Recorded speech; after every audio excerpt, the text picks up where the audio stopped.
Good morning बच्चों। आज हम पढ़ेंगे क्लास 9 का सिविक्स नागरिक शास्त्र। यह हमारा दूसरा लेसन है, संविधान निर्माण अर्थात संविधान का निर्माण। ये हमारा पहला वीडियो है। इसमें हम कुछ पॉइंट्स पर पढ़ेंगे, ध्यान देंगे कि आखिर संविधान का निर्माण किस प्रकार से होता है। हमने पिछले लेसन में पढ़ा है कि संविधान की आवश्यकता क्यों होती है, संविधान क्या होता है, ठीक है। उसके मेरिट और डीमेरिट्स के बारे में पढ़े थे और अंततः इस बात का पता चला था कि कोई भी देश का जो शासन व्यवस्था है, कहीं भी लोकतांत्रिक शासन जो है वो आदर्श लोकतांत्रिक शासन नहीं है।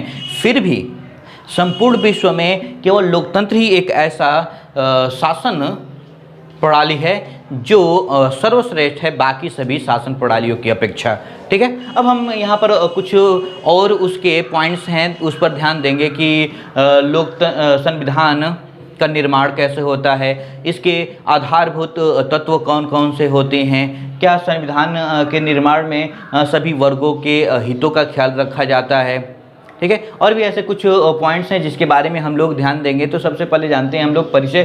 तो आप जानते हो कि संविधान होता क्या है। संविधान कानून की एक ऐसी पुस्तक होती है जिसके द्वारा संपूर्ण देश को संचालित किया जाता है, जिसके नियमों का पालन करना सरकार और जनता दोनों का ही कर्तव्य होता है, ठीक है। तो इसमें कुछ क्वेश्चन आते हैं कि संविधान का निर्माण कैसे होता है, इसका संचालन कैसे किया जाता है, ठीक है। इसमें अल्पसंख्यक को किस प्रकार से अधिकार दिया जाता है। तो कुछ ऐसे सवालों पर हम लोग ध्यान देंगे। तो अगर संविधान के बारे में बात करें तो इस समय जो सबसे नया संविधान है वो साउथ अफ्रीका का अर्थात दक्षिण अफ्रीका का है, ठीक है। नया जो लोकतांत्रिक देश बना है दक्षिण अफ्रीका, उसके कुछ ऐतिहासिक के बारे में पता करेंगे और ये जानेंगे कि आखिर वहाँ पर लोकतंत्र कैसे आया, ठीक। तो चलिए चलते हैं दक्षिण अफ्रीका में लोकतांत्रिक संविधान, ठीक है।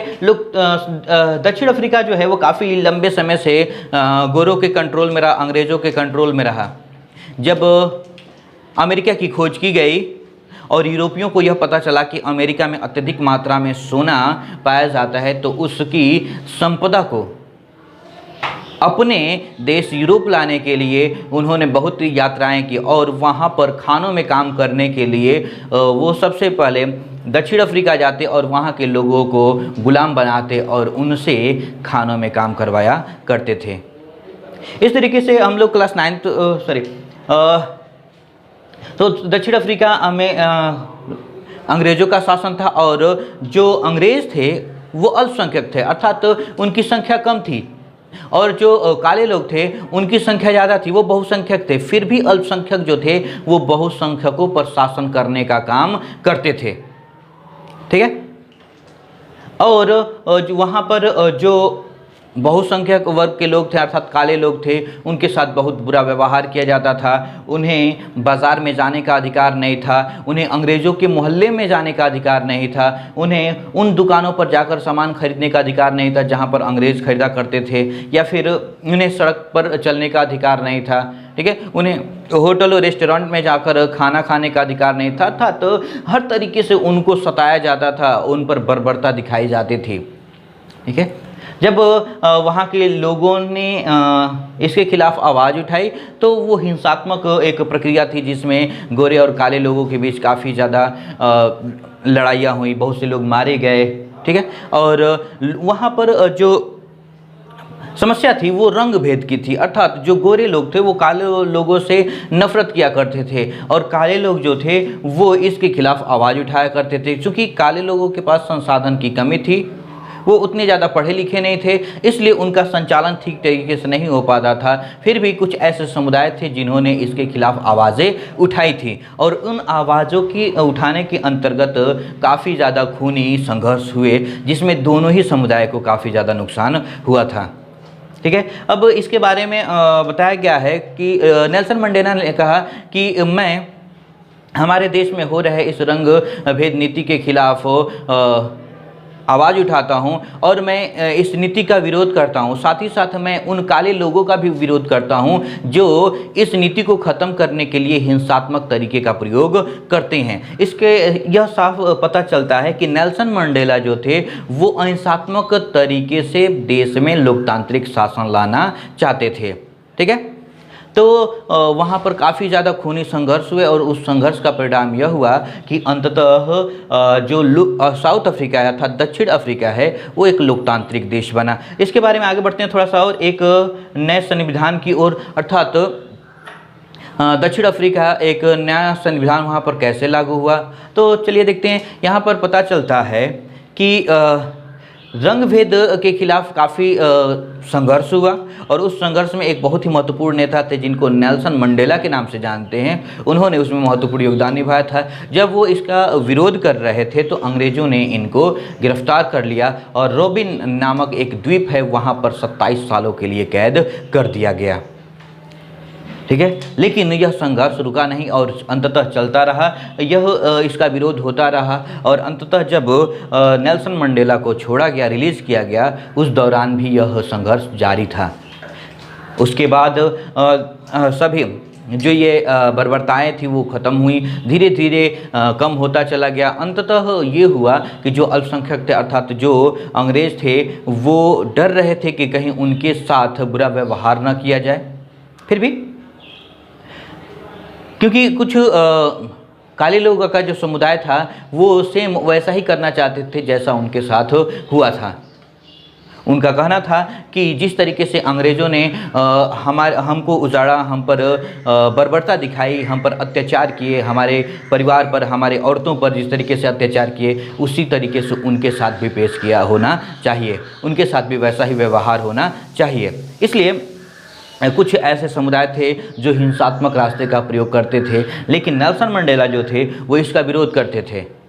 उन्होंने कहा कि यदि जैसा अंग्रेज़ हमारे साथ किए हैं हम भी उनके साथ वैसा ही करेंगे तो उनमें और हम में कोई फ़र्क नहीं रहेगा। हमें पूरी दुनिया के लिए एक आदर्श कायम करना है, एक आदर्श बनाना है जिससे पूरी दुनिया हमसे सीख ले सके। और इसी के अंतर्गत वहाँ के संविधान के निर्माण की प्रक्रिया शुरू हुई। अब आगे बढ़ते हैं थोड़ा सा। अगला हमारा जो और आखिरी पॉइंट होता है, हमें संविधान की ज़रूरत क्यों है। तो याद रहे कि जब यह संघर्ष चल रहा था दक्षिण अफ्रीका में तो संविधान की निर्माण की बात आई और दोनों ही समुदाय इस बात के लिए तैयार हो गए, लेकिन जो अल्पसंख्यक समुदाय था अर्थात जो अंग्रेज़ थे वो कम थे और उन्हें डर था कि कहीं उनके साथ भी बुरा व्यवहार न किया जाए, उनके ज़मीनों को, उनकी प्रॉपर्टी संपत्ति को लूट न लिया जाए, उन्हें मारा न जाए। ठीक है, इसलिए थोड़ा सा दुविधाएं उत्पन्न हो रही थी क्योंकि दो विचारधाराओं, दो रंगों के लोग एक साथ मिलकर बैठे और कुछ बातों पर सहमति हुई, जैसे कि अंग्रेज़ों के साथ किसी प्रकार का कोई बर्बरता नहीं दिखाई जाएगी, उनके साथ बुरा सलूक नहीं किया जाएगा, उनकी संपत्ति को लूटा नहीं जाएगा और हर फैसला लोकतांत्रिक तरीके से लिया जाएगा, लेकिन वहाँ पर संख्या के आधार पर नहीं किया जाएगा, अर्थात बहुसंख्यक के आधार पर नहीं किया जाएगा। कुछ फैसले जो होंगे उनको पहले ही तय कर दिए जाएंगे ताकि आगे चलकर किसी प्रकार की कोई दिक्कत न हो।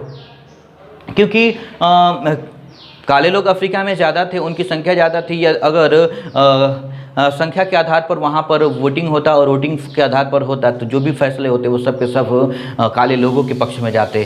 तो इस बात से अंग्रेज़ काफ़ी डरे हुए थे और उन्होंने बताया कि कुछ ऐसे अधिकार हैं जिनका लिखित सुझाव सॉल्यूशन होना चाहिए और इसलिए वहाँ पर लिखित तरीके से वहाँ पर बताया गया कि आखिर किस तरीके से किस कार्य का संचालन किया जाना चाहिए। इसके साथ ही साथ वहाँ पर चुनाव कैसे होगा, चुनाव की प्रक्रिया कैसे होगी और उसमें आने वाली जो समस्याएं हैं उनका समाधान कैसे होगा, इन सभी नियमों को लिखित तौर पर तैयार किया गया और उसको संविधान में लिखा गया ताकि आगे चलकर दोनों ही समुदाय के बीच किसी प्रकार का कोई समस्या उत्पन्न न हो और यदि उत्पन्न हो तो उस नियम के अंतर्गत उसे सुलझाया जा सके।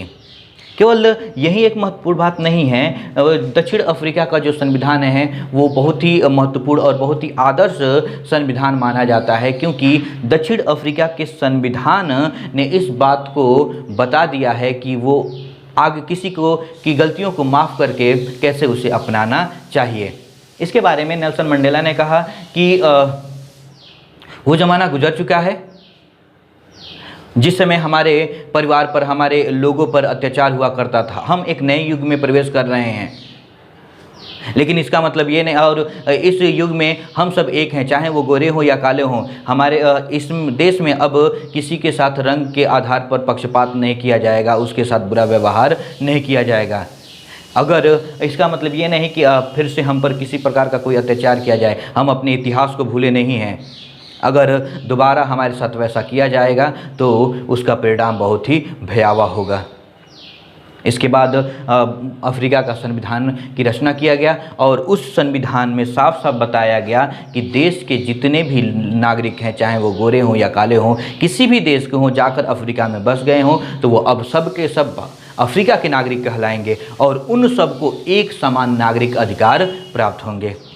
तो अगर हम लोग देखें तो संविधान का जो मुख्य कार्य होता है वो सबसे पहले ये कि वहाँ पर चुनाव कैसे किया जाए, और संविधान जो होता है वहाँ पर शासक को कंट्रोल में करने का काम करता है, उसकी शक्तियों का निर्धारण करता है, उसके हद का निर्धारण करता है और जनता के अधिकारों का भी संरक्षण करता है। तो ये कुछ गुण हैं संविधान के जिसके कारण एक संविधान की आवश्यकता होती है। अब हमारे देश में किस तरीके से संविधान का निर्माण हुआ, इसके मूलभूत तत्व कौन कौन से होते हैं, इस पर हम लोग अगले वीडियो में चर्चा करेंगे। इससे रिलेटेड जितने भी क्वेश्चंस होंगे आप कमेंट में पूछ सकते हैं, कॉपी पूरा कर लीजिएगा। धन्यवाद।